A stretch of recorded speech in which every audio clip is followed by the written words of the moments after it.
Welcome back to another Fortnite video. This one is going to be a little bit of an update to a year-old video that I've seen from Team Vash over those two over there. And apparently it still works, so I figured, I don't know if anybody has updated it, I'm pretty sure they have, but I wanted to just do it, you know, just in case. And it gives me a reason to record and to edit and to all of that, because I haven't done any of that in a good long while, so this gives me an excuse for that.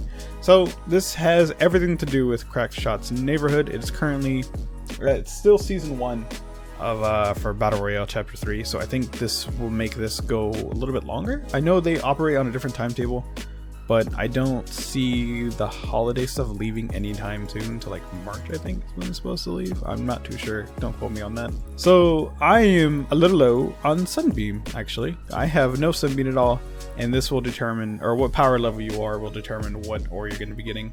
You can either be getting Sunbeam, Shadow Shard, Malachite, or Silver and Copper. I imagine for the lower levels, I've only ever tried this with Shadow Shard and Sunbeam. Because I wasn't a lower level at the time when I started doing this, or when I realized I could do this and farm these materials. So yeah, this is my build. I use Archaeologist. This is kind of like my main one I usually run. You can run any type of one that you want to, honestly, as long as it's Outlander. As long as you have the phase shift, that way you can get around the map a little bit faster. And I use work for extra pickaxe damage, so less hits per thing. So that's what I use. Nothing too crazy or anything like that. That is that. So we're gonna go over here to Crackshot's neighborhood after you have your loadout ready to go. Go to Crackshot's neighborhood. So depending on your power level, as we see here, this will determine the ore that you're gonna be getting. And that's only just from testing from these two. I did the 88 just to see if it's still gonna be Sunbeam. It is not. It is Shadow Shard for me. I don't know if that changes to Obsidian or whatnot, depending on the ore that you choose for a lot of your stuff. I don't think that's the case. It's just always that one ore. So I imagine at the lower levels it'll be Malachite, Silver, and Copper, and so on and so forth. But we're going to be doing power level 100 because this is going to be about Sunbeam. So you can do it in Holly Jolly Ransom. You can do this here. The only difference is there won't be a mimic at where I'm going to show where it spawns 100% of the time. That's going to be the only difference. So if you want to do that, that's totally fine. Don't want to mess with the mimic, totally get it. Run this one. It's going to follow the exact same path, just no mimic. But I'm going to pick the one with the mimic, so we're going to do that. So as my texture decides to load, we're going to go into this area. So you're going to be able to go through that door or this one. Nothing too crazy. And this is where the mimic spawns. So on the Holly Jolly Ransom, this mimic will not be here. I don't think it'll be a chest. It might be a regular chest. I am not too sure anymore, to be quite honest. I think it's just a regular like level 2, level 3 chest. I think it's a level 2 chest. So it's just a basic level 2 chest, nothing too crazy. We're going to phase shift over here, work our way down. And if you need herbs at all, there's a bunch of mushrooms to grab. A lot of that stuff. Come through here. Break that. You could just go like this as well. It won't break the floor beneath you. I'm gonna break this one. There's also usually like a weapons type crate right here as well if you want to hit that up. But yeah, but ton of mushrooms in here. Go back up here. We're gonna phase shift up our way this way. We're going here, and you can completely ignore the objective. You can do it if you want to, but you don't have to do it when you're farming and stuff like that. I wouldn't recommend you do any of that. Alright, there's another one. You can get these presents if you don't have any enemies on you. Use phase shift to get out of that. And we're gonna yeet ourselves right over here so we can spawn back to the beginning. Granted, I think it's faster doing that.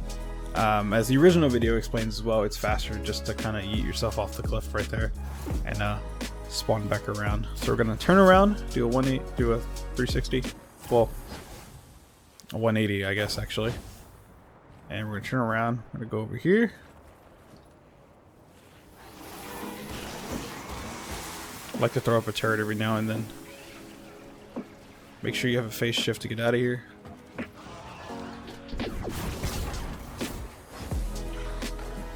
Sometimes it can get kind of dicey in these areas. Okay, it's another one. Over here. One down here on the bottom. Okay, so this one, if you wait to use your fist ability, if you go up on the rock a little bit, then you do it, then you can hit it right at one go. But if you do it too soon, you'll just end up hitting the rocks on the bottom, and then you're gonna have to hit the ore one at a time, and that's obviously not the fastest way to go about it. But just come up from the cave there, keep going straight, come right over here, phase shift for faster, and there's your last one right here. And there you go. And there's some stuff right here if you want to grab. I tend to grab these when I'm over here, just because I can. They usually give me some okay stuff, I guess. But yeah, that is pretty much the run.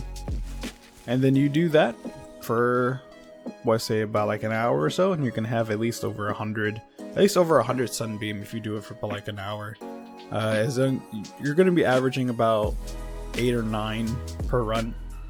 For sure, 8, you will get 8 per run.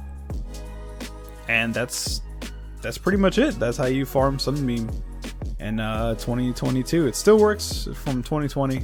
I'm very happy it still works. So yeah, just run this over and over again so you have enough, and that's pretty much it. Okay, so after a little bit of farming and such, this is kind of where I am now. After about an hour or so, maybe a little bit more, I did kind of go off and do my own little thing. I went around the map a couple times. Just started harvesting a bunch of different things and stuff like that. But this is what I am left with, 195 Sunbeam. I went from 0 to 195 in about a little over an hour, which is pretty damn good, honestly, for no Sunbeam. Sunbeam is not exactly easy to come by, unlike Obsidian with the amount I have anyways. But yeah, it is absolutely wild. It helps out quite a bit. So yeah, that is the run. That's pretty much it. I hope everyone has enjoyed it, and I hope everyone gets plenty of the ore that you need. Again, there's some vehicles after you do the last bit of Sunbeam, so if you need mechanical parts, you can get mechanical parts there, nuts and bolts and such like that, but I wouldn't rely on that too much. But yeah, hope everyone enjoyed the video, and if you haven't already, definitely hit like and subscribe and press the bell to get notified whenever we stream. Oh yeah, all that great stuff helps out the YouTube algorithm, gets us on the front page and such like that. But yeah, if you have enjoyed, definitely like and subscribe, and I will see everyone later. Bye bye.